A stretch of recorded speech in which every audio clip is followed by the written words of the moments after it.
Aceh terlahir dari budaya luhur yang kental akan nilai-nilai religius.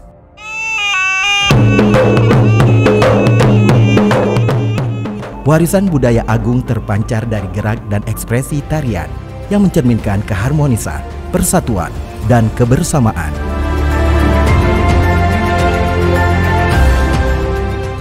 Begitu banyak tarian Aceh yang melegenda, seperti tari sedati, rato jaro, laut, tarik pukat, dan tari saman yang sudah mendunia.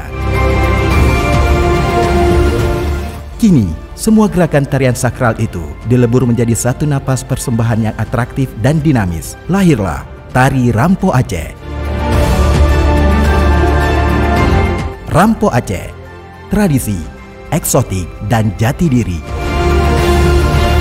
Assalamualaikum warahmatullahi wabarakatuh. Saya Nadia Anwar, Ketua Umum Sanggar Banda Betari Kota Langsa. Alhamdulillah, Tari Rampo Aceh Kota Langsa masuk nominasi di ajang Anugerah Pesona Indonesia tahun 2020 untuk kategori atraksi budaya terpopuler. Ayo dukung Tari Rampo Aceh dengan cara SMS ketik API spasi 11H kirim ke 99386. Salam budaya Langsa, pesona pesisir Timur Aceh.